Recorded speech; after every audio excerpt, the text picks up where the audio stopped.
People say betrayal feels like fire. For me, it was silence. I'm Ethan, 33, an architect who thought he built a solid life, a wife, a home, a future. Laura and I had been married 7 years. My best friend Daniel and his wife Sophia were our closest companions. We shared dinners, trips, laughter. I thought we shared trust, too. That night, I came home early. A client meeting was canceled, and I wanted to surprise Laura. I parked quietly, keys in hand, and stepped inside. At first, it sounded normal. Soft music, a woman's laugh. Then I heard his voice. Daniel. I froze in the hallway, every sound amplified. Laura giggled again, low, intimate.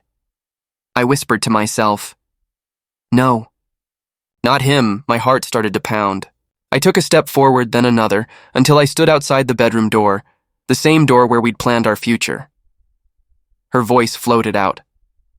Daniel, stop, he could come home any— He cut her off with a laugh. Relax, Ethan's always late. My hand shook around the doorknob. I pushed it open. For a second, no one moved. Laura gasped, the bedsheet clutching her chest. Daniel's eyes went wide, his face pale. I heard my own voice, quiet and broken. How long? Laura stammered. Ethan, this isn't— Don't lie, I said. Just tell me how long. Daniel stepped forward. Ethan, man, listen, it's not what it looks like. I laughed hollow. That line doesn't even sound real anymore. He tried again. We didn't mean for it to happen. Then why did it? Laura whispered, it just did. We were drunk that night after the conference and what? I snapped. You fell on each other? Her tears started. I didn't want to hurt you. You didn't want to? My voice cracked. You already did, Daniel said. Ethan, please. Let's talk about this like adults. Adults? I said. You mean like the kind who sleep with their best friend's wife? His jaw tightened. I didn't plan this. I shook my head. You planned enough to keep it secret. Laura sobbed. Ethan, I love you. I just don't, I said. Don't use that word. You buried it here. She reached for me.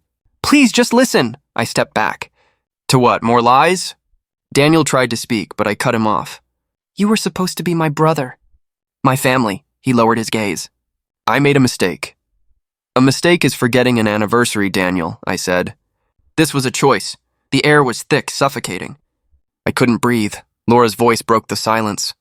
Ethan, we didn't want you to find out like this. I stared at her. You were going to choose how I found out? Her lips trembled. Please don't hate me. I almost laughed. Too late. Daniel moved toward me, but I lifted my hand. Don't touch me. He stopped. I'll give you time. Time, I said. You've already taken years, Laura whispered. Ethan, I'm sorry. The sound of her voice made me sick. Everything in the room felt wrong. The sheets, the scent of her perfume, even the way she looked at me like I had ruined something. I can't stay here, I muttered. Where will you go? She asked, her voice shaking. Anywhere you're not, I said. She cried harder. Please, I turned to Daniel. I trusted you more than anyone, and you broke it because you couldn't control yourself. He looked at me, guilt spreading across his face. I know there's nothing I can say. You're right, I said. There isn't. I grabbed my jacket from the chair. The doorknob felt cold, distant, like I was touching someone else's life. Laura said behind me, Ethan, please don't leave like this. I stopped for a second. My heart wanted to scream, to demand why, but my mouth said nothing. I have to, I whispered. Because if I stay, I'll hate you even more. Then I walked out. The night air hit me like ice. My legs trembled as I reached the car. I sat there, staring at the steering wheel, hearing her voice echo in my head. Ethan, please don't leave like this. But I had already left. The drive was a blur. Red lights, rain on the windshield, my own reflection in the mirror. I couldn't tell if it was sweat or tears on my face. When I finally stopped, I didn't even know where I was. I parked near the river, the same place Daniel and I used to come after long work days. We'd sit here, dream about the future. Now it felt like a grave.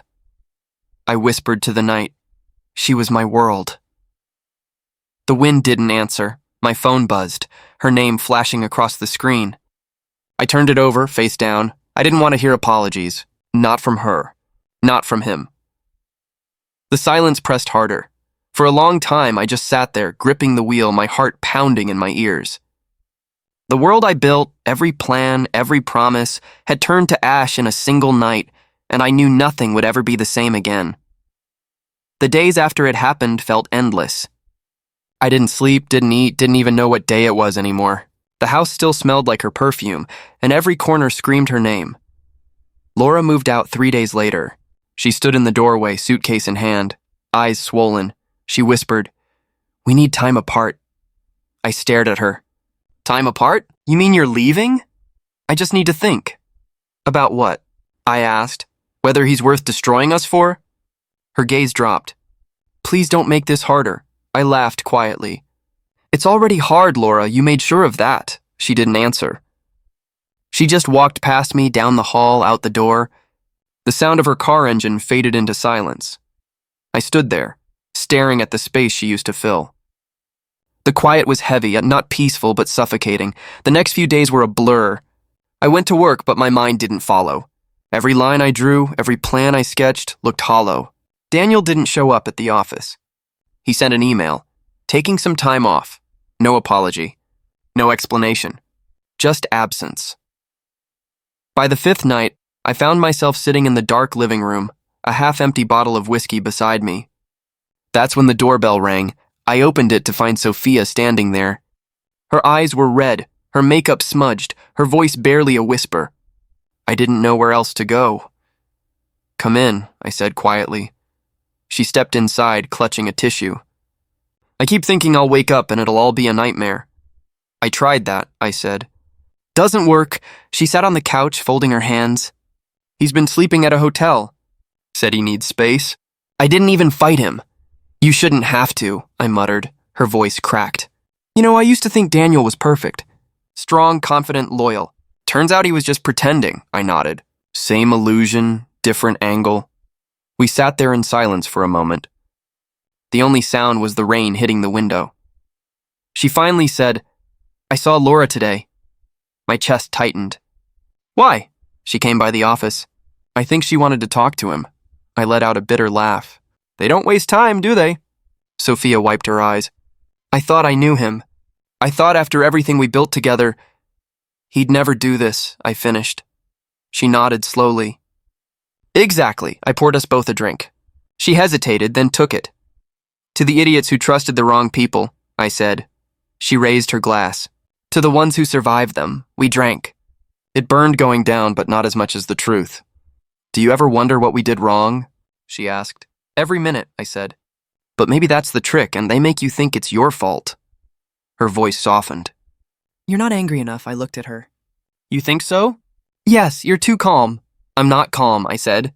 "I'm empty." She studied me for a long moment. "You'll get angry, eventually." "Maybe," I said. "Right now, I'm just tired." We talked for hours. Two broken people trying to make sense of something senseless. At one point, she whispered, "I keep replaying the little things, the late texts, the lies about meetings. It all fits now." "Same here," I said. "I remember Laura saying she was going to yoga. Turns out yoga had a name, Daniel." She winced. "I'm sorry." "Don't be," I said. "You didn't do it." Her voice trembled. "It still feels like I failed." "You didn't," I said. "They did." The clock ticked past midnight. She looked around the dim room. "You should sleep." "I don't," I said. "Every time I close my eyes, I see them." She nodded slowly. "Me too." "Do you regret finding out?" I asked. She hesitated. "No. Lies rot slower than truth, but they still kill you." That hit deep. She stood, pulling her coat tight. "I should go." I walked her to the door.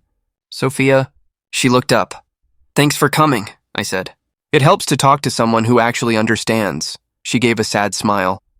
"We're both victims of the same crime." "Yeah," I said quietly. "Just different weapons." She paused at the threshold. "Ethan promised me something." "What?" "Don't let them break you completely." I nodded. "You too." When she left, the silence crept back in. I sat by the window, staring at the empty street. The bottle was still half full, but I didn't touch it. I didn't want numbness anymore. I wanted clarity. Laura's words echoed in my head. We need time apart.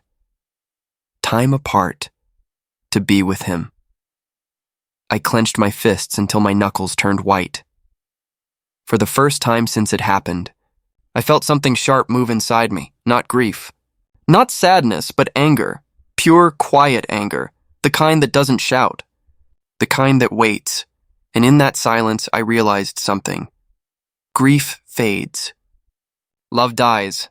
But anger learns to breathe. I didn't plan to see Sophia again so soon. It just happened. One day she called, her voice soft but trembling. "Ethan, can we talk?" I hesitated, then said, "Yeah, come over." She arrived an hour later, holding 2 coffees. "Peace offering," she said with a tired smile. "I'll take it," I replied, taking one. "You look exhausted," she laughed weakly. "You should see yourself." We sat at the kitchen table, the air heavy but not hostile. She broke the silence first.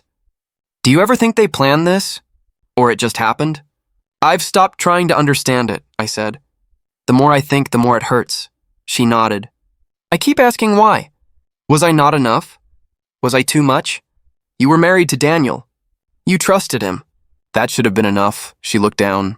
"I guess trust is disposable now," I sighed. "Apparently." The silence that followed wasn't empty. It was full of everything we couldn't say. After a while, she said, "I can't even look at our bed anymore. It feels contaminated." "I get that," I said. I threw out the sheets. Couldn't stand the smell of her perfume. Her eyes softened. "You actually did that?" "Yeah. I figured if I can't erase her memory, I can at least erase the scent." She smiled faintly. "I envy that kind of control." "It's not control," I said. "It's survival." She stared at me for a long second, then whispered, "You make surviving sound simple."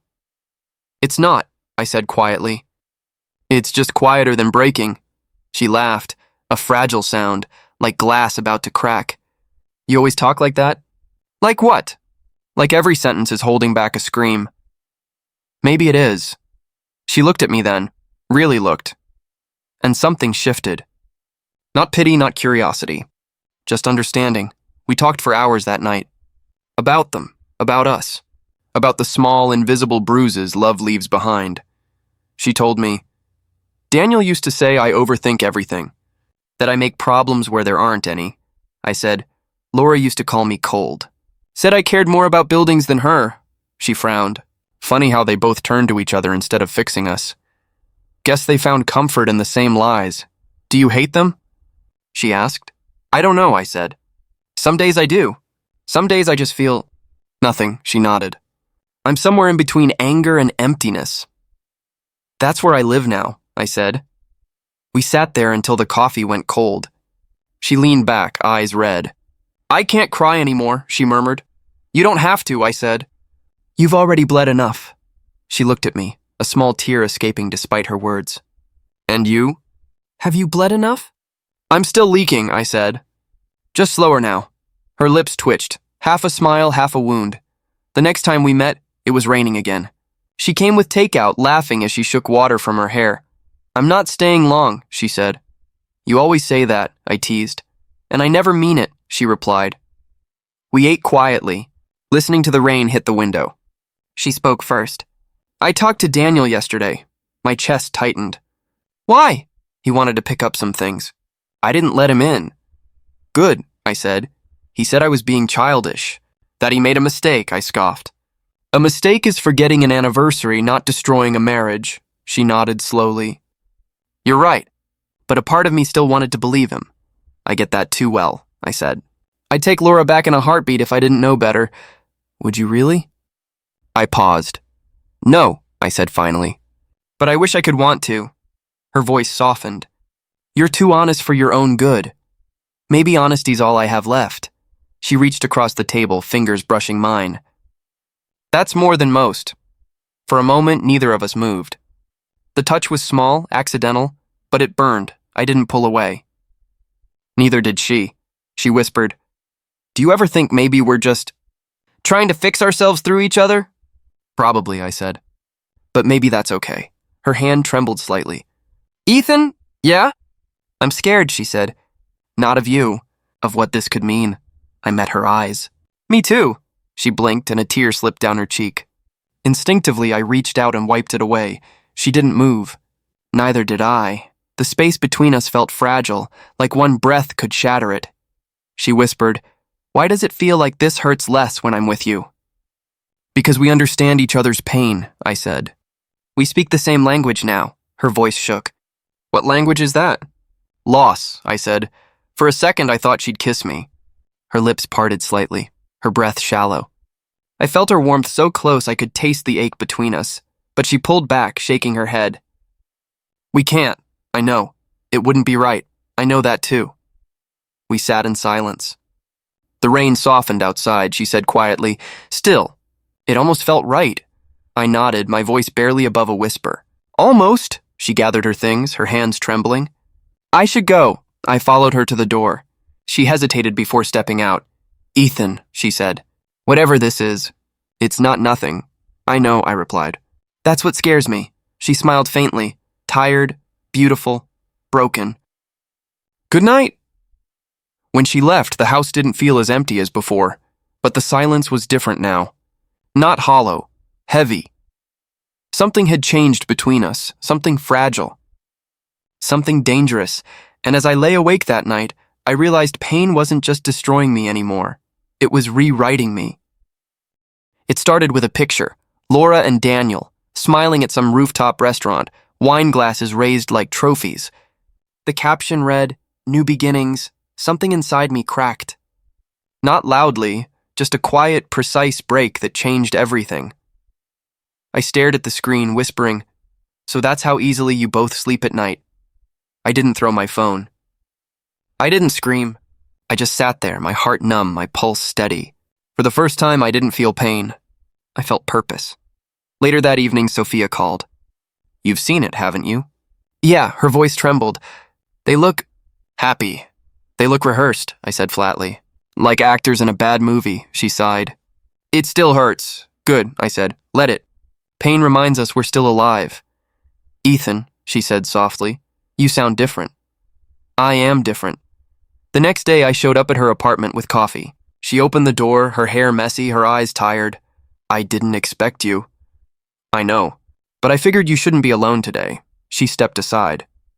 "Thanks. The apartment's a mess." "I've seen worse," I said. We sat on her couch. She took a sip of coffee and whispered, "Do you ever think they'll regret it?" "They will," I said, "but not because of guilt. Because we'll give them a reason to." She blinked. "What do you mean?" "I'm done being their collateral damage," I said. "It's time we start living better than they ever will." Her lips parted. "You're talking about revenge." "I'm talking about justice," I corrected. She looked away, uncertain. "Revenge never ends well." "Maybe not," I said, leaning forward. "But it feels better than drowning." She didn't argue.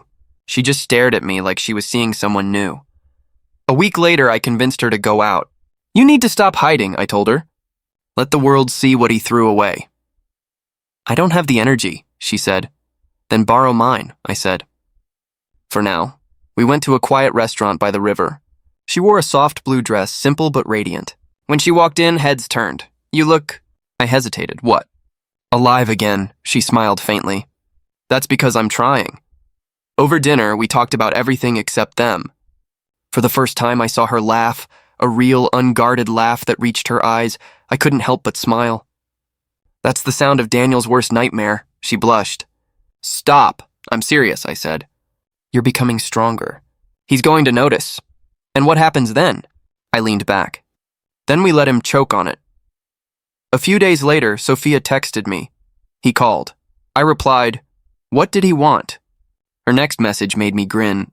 "He said I seem different." Asked if I'm seeing someone, I typed, "What did you tell him?" She replied, "I told him it's none of his business." When we met that evening, I couldn't hide my smirk. "He's jealous already." "I didn't mean to make him jealous," she said quickly. "That's the beauty of it," I replied. "You didn't have to try," she sighed but smiled. "You're enjoying this, aren't you?" "A little," I admitted. "After all the silence, it feels good to hold the pen again." She looked at me quietly. "You're not doing this just for revenge, are you?" I shook my head. "No, I'm doing this to reclaim what they stole. Our dignity." Over time, Sophia changed. Her sadness faded into quiet confidence. She started painting again, joined a fitness class, Even posted a few pictures, smiling, peaceful, beautiful. Each one was like a quiet thunderclap. One night, as we sat in her apartment, she said, "He texted me again." What did he say this time? He said he misses me. That maybe we can talk things out. I laughed. Typical. He wants to fix what he broke because it's finally valuable again. She looked uncertain. Should I reply? I shook my head. No, let him sit in his regret. Let silence be your revenge. She nodded slowly. You really think that works? Absolutely, I said. People like them don't fear confrontation and they fear being forgotten. She looked down at her hands. Then I'll make him afraid.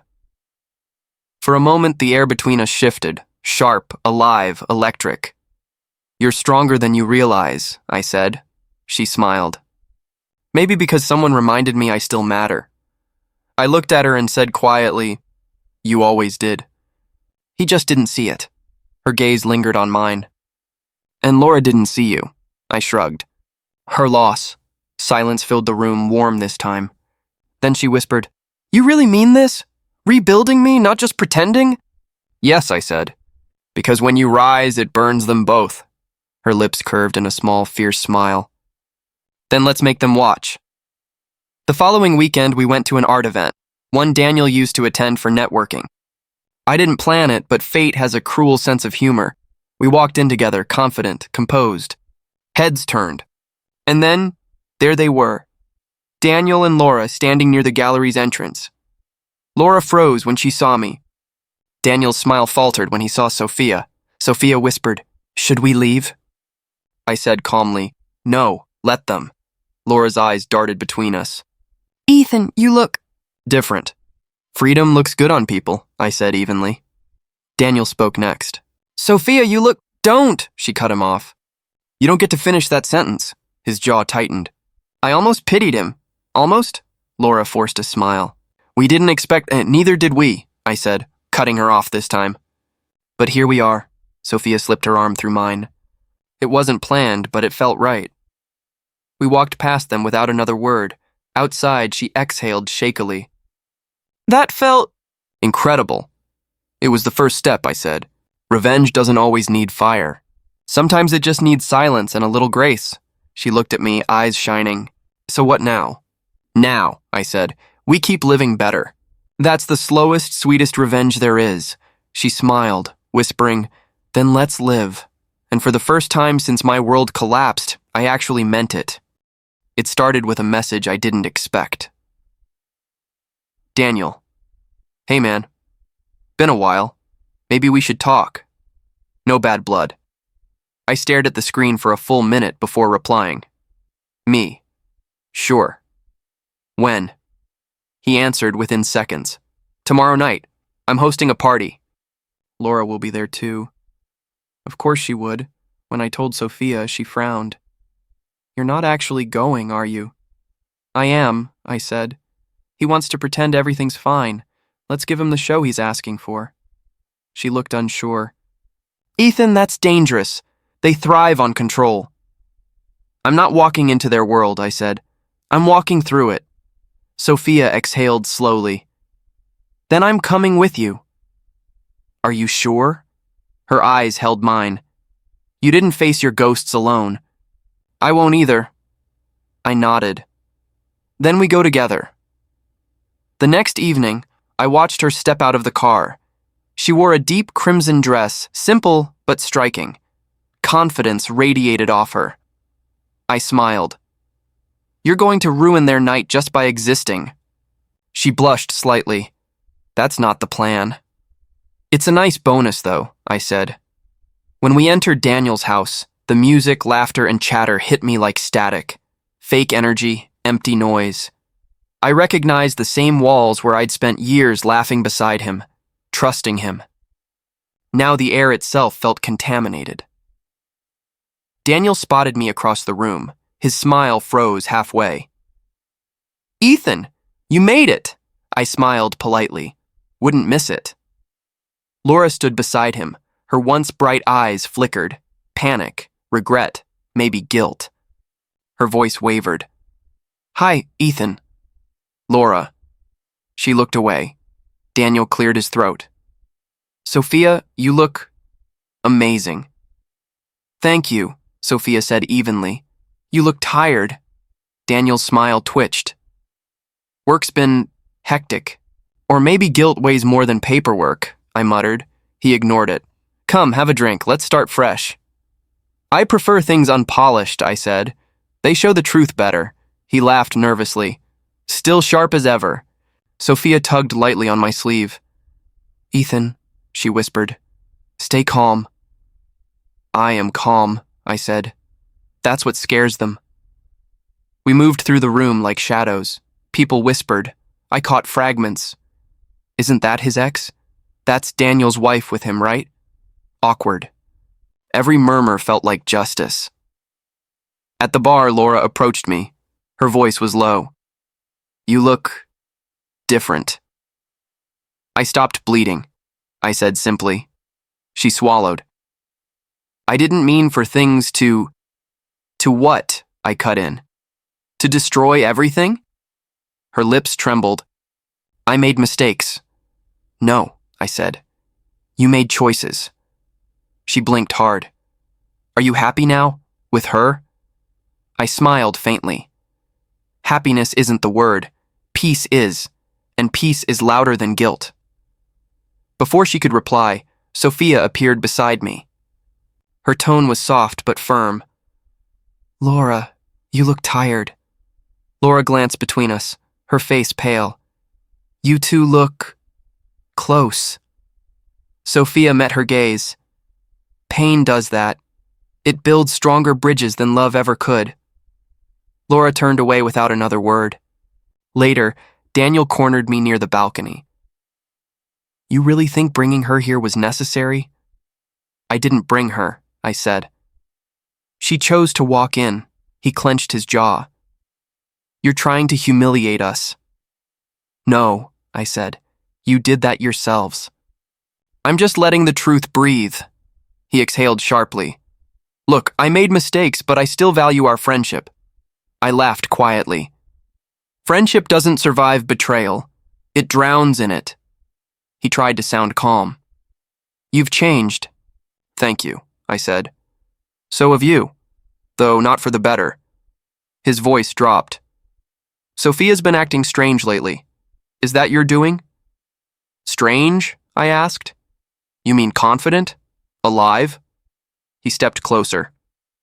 Don't twist this. I know what you're doing. Good, I said. Then you know it's working. For a moment, his mask cracked. I saw fear in his eyes. Not fear of me, but fear of losing control. He muttered, You won't win. I smiled. I already did. You just haven't realized it yet. I walked back into the room, leaving him standing alone by the glass doors. Sophia met me halfway. He's furious. I know, I said. That's the point. She touched my arm lightly. You're not doing this for revenge anymore, are you? No, I said quietly. I'm doing it for closure. She smiled faintly. Then I think you found it. As the night went on, people began noticing the tension, the shift. Daniel looked restless, Laura distracted. Meanwhile, Sophia moved gracefully, her laughter soft but confident. Every time someone complimented her, I saw Daniel's jaw tighten. It was beautiful. At one point, a colleague of his said, Ethan, good to see you back. You and Sophia make quite the pair. I smiled. We've both been through the fire. It teaches balance, Laura overheard. Her eyes glistened, but I looked away. By midnight, I was ready to leave. Sophia and I walked to the door together. Daniel intercepted us. You're leaving already? Yes, I said. We've seen enough. He forced a smile. Take care, brother. I stopped being your brother the day you touched my wife, I said quietly. His face drained of color. The music suddenly felt louder behind us. Sophia placed her hand on my shoulder. Let's go. Outside, the night was calm, the air cool. She exhaled deeply. You were composed. I thought you'd explode. I smiled faintly. Explosions are loud but short. Silence lasts longer. She looked at me, admiration soft in her voice. They're falling apart, you know. I know, I said. That's karma, slow and deliberate. She nodded. You think it'll ever stop hurting? Maybe not, I said. But tonight, I didn't feel weak. That's a start. We stood beside the car for a long time, saying nothing. Finally, she whispered, You handled it beautifully. I looked at her and said, So did you. A small smile crossed her face. Then maybe we're not the broken ones anymore. I nodded. No, they are. As we drove away, I glanced back once at the house, laughter still echoing faintly behind the walls. But I could feel it, the cracks forming, the perfect image shattering piece by piece, and for the first time, the silence inside me didn't ache. It felt like victory. I heard the rumors before I saw the damage. Daniel and Laura had another fight, a coworker whispered at lunch. He walked out this time. Another added. Someone said she accused him of still talking to Sophia. I didn't ask for more. I didn't need to. That night, Sophia and I sat across from each other in the cafe we often visited. Quiet place, warm lights, no judgment. She looked at me thoughtfully. You've heard, haven't you? I have. And how do you feel? I stirred my coffee. Like I started an avalanche I can't stop. She sighed softly. You didn't push them. You just stopped being their cover. Maybe, I said, but I wanted him to hurt. I won't lie, her voice was gentle. And does it make you feel better now that he does? I hesitated. No, just empty. Sophia looked away, her fingers tracing the rim of her cup. He's breaking because he built his life on lies. That's not your doing. I lit the match, Sophia. She met my eyes. He was already soaked in gasoline. We fell into silence. Around us, people laughed, cups clinked, life went on. But inside, my thoughts were a storm. Finally, I said, Do you ever think we're becoming like them? She frowned. What do you mean? I mean, we're bound by pain. I helped you heal. You helped me survive. But sometimes I wonder if that's just another form of dependency. Sophia's lips curved faintly. Maybe. But the difference is honesty. Honesty doesn't erase revenge. No, she said softly, but it can transform it. I looked at her, unsure whether to believe that. She leaned forward. You didn't capture my soul, Ethan. You healed it. Her words cut through me. For a second, I couldn't speak. You think healing and revenge can coexist? They can, she said. Because sometimes revenge isn't about hurting someone else. It's about remembering you still exist. I exhaled. That sounds noble. But I don't feel noble. I feel conflicted, she smiled faintly. Good, that means your conscience isn't dead. Later that week, Daniel called. His voice was sharp, raw. You think this is funny, Ethan? You think destroying my marriage fixes yours? I didn't destroy anything, I said. You did that the day you crossed the line, he scoffed. You turned Sophia against me. She turned herself, I said. You just stopped being someone worth following. He went quiet, breathing uneven. Laura thinks I still love Sophia, do you? He didn't answer. The silence was confession enough, then he snapped. You think you're some saint now? Helping broken women while acting like a savior? I felt anger rise but kept my tone cold.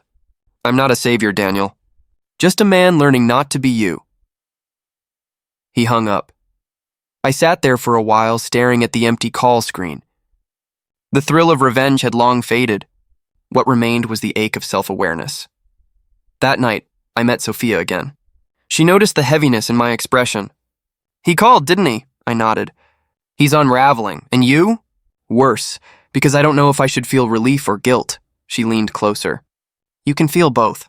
One doesn't cancel the other. I told myself this was justice, I said. But maybe it was just pride. Sophia reached across the table, her fingers brushing mine. Pride doesn't heal, but facing your truth does. Her touch grounded me. Why are you still here, Sophia? You could have walked away when this started. She smiled faintly. Because you never treated me like a shadow of what I lost. You saw me when I couldn't see myself. I swallowed hard.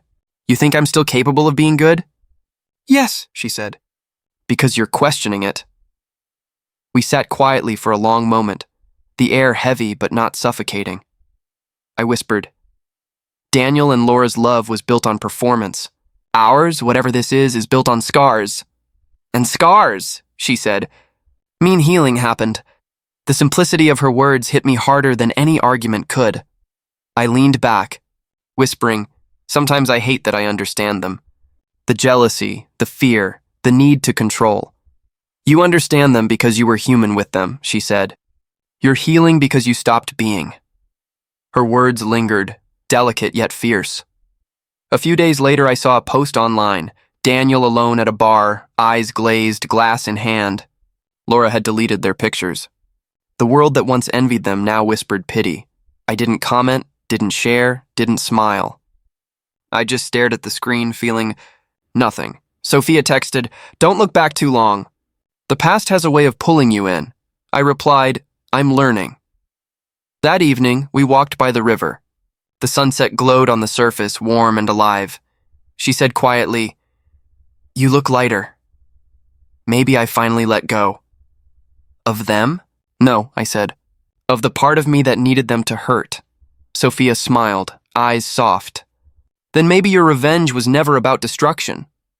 What was it about then? Reclaiming yourself, I stopped walking.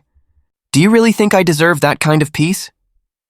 She looked at me, voice barely above a whisper. Everyone does, Ethan, even the ones who forget how to ask for it. I nodded slowly, the weight on my chest easing just a little. As the sky dimmed, I realized something. The war I'd been fighting wasn't with Daniel or Laura. It had always been within me, and for the first time, I didn't feel like losing. When I opened the door, the last person I expected to see was Laura. Her eyes were red, her voice cracked. "Ethan, please. Can we talk?" For a second, I just stood there, frozen between disbelief and exhaustion. Why now? She looked past me at the living room that used to be ours. Because I don't have anyone else who'll listen. I stepped aside silently. She walked in, hesitant, like she was trespassing in her own memories. We sat across from each other. She twisted her fingers, unable to meet my gaze. "Daniel's changed," she said softly. "He's not the man I thought he was." I leaned back. "And what man was that, Laura?" "The one who promised me happiness," she whispered. "But he's cold now, suspicious. He checks my phone, follows me to work. I can't breathe." I folded my hands. "You're describing the man I used to call my best friend." Tears slipped down her cheeks. "I know I deserve this. I thought love would make it worth it." "Love?" I almost laughed. "What you both had wasn't love. It was escape," she winced. "Maybe. But I miss what we had, Ethan. I miss you." I felt the words dig somewhere deep, but I didn't let them take root. "You miss who I was when I still believed in you."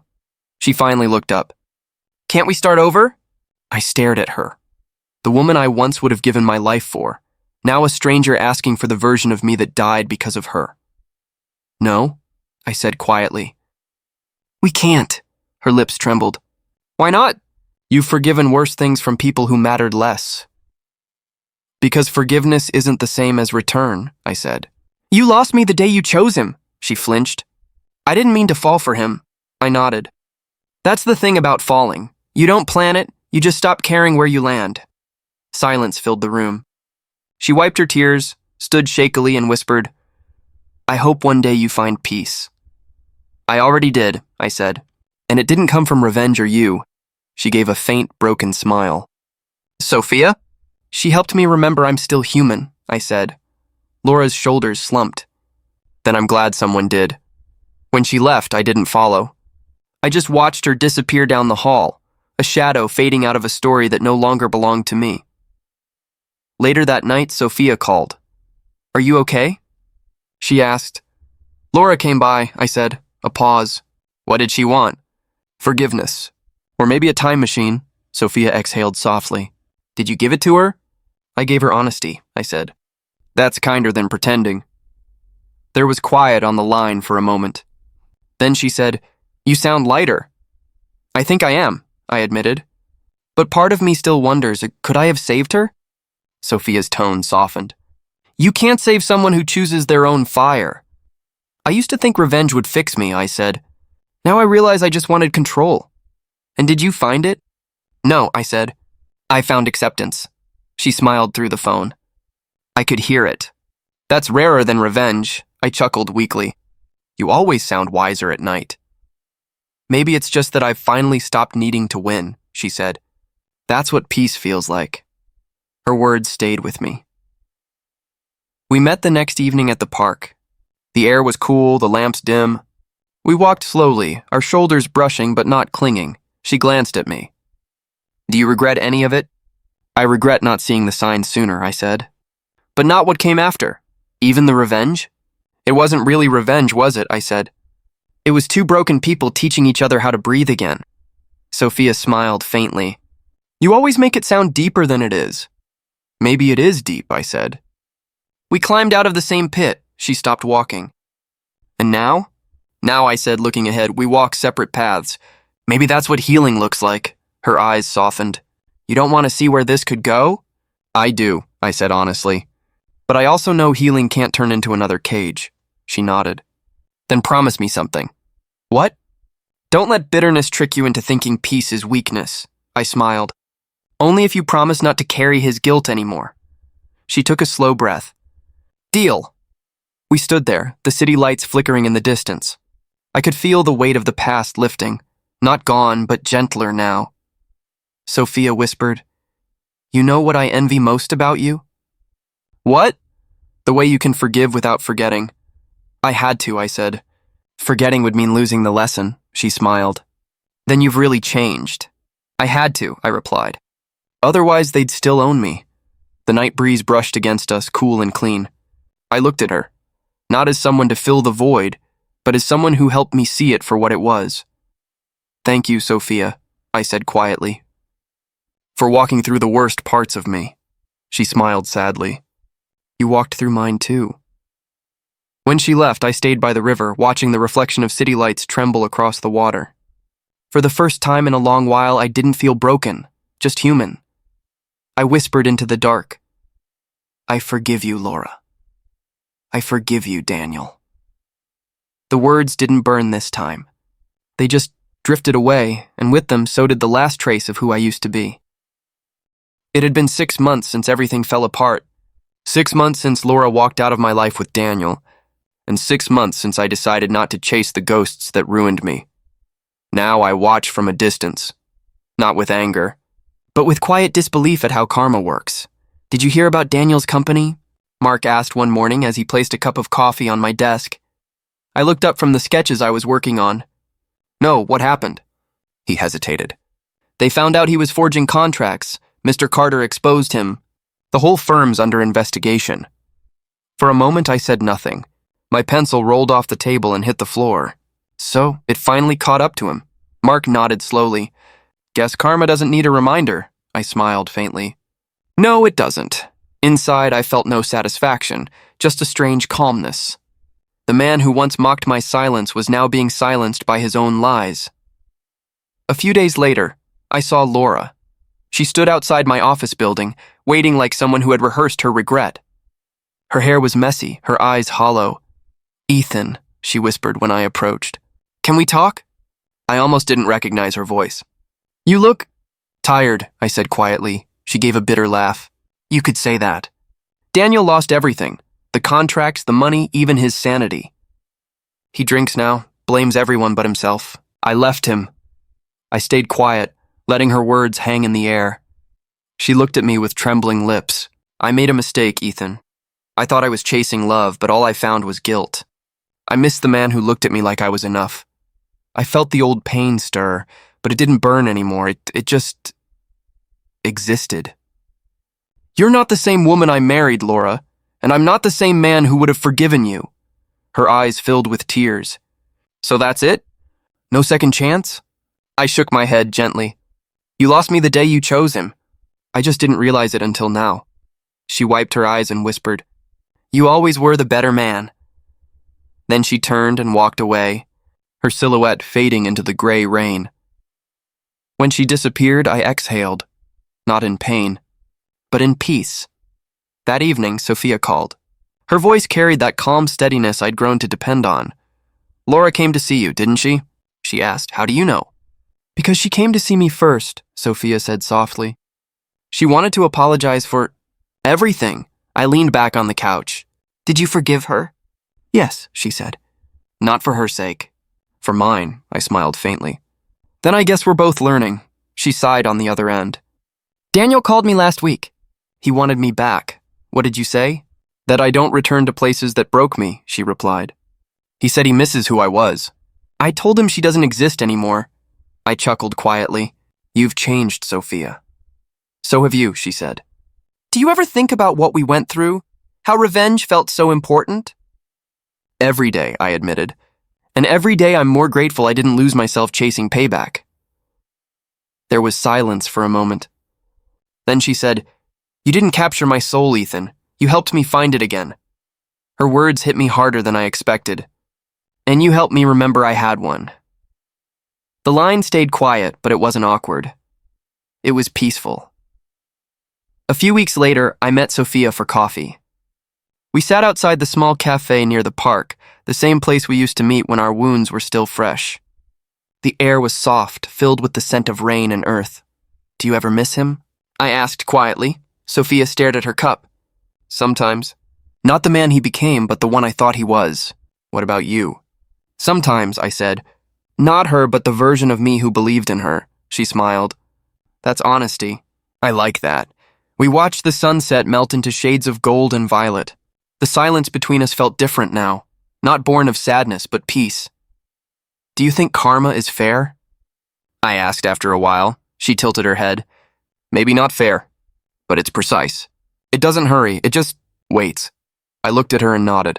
Yeah, it waited long enough. Emily, my secretary, walked by and waved. You look happier these days, Ethan, she said. I am, I replied.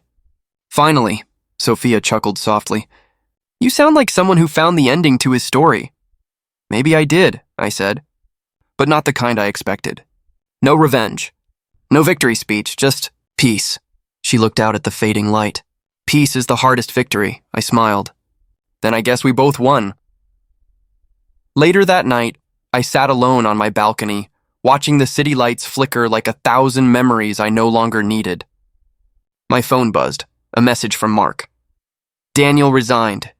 He's gone off the grid. I stared at the screen for a long moment, then set it down. For once, I didn't feel the urge to respond. Karma had spoken. Not through me, not through vengeance, but through time.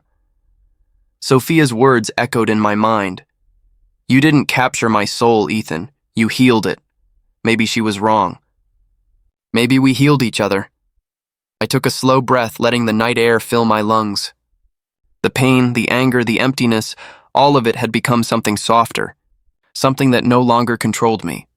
In the distance, the world moved on, and so did I. I whispered to the quiet sky. In the end, peace was my sweetest revenge, and for the first time in years, I believed it.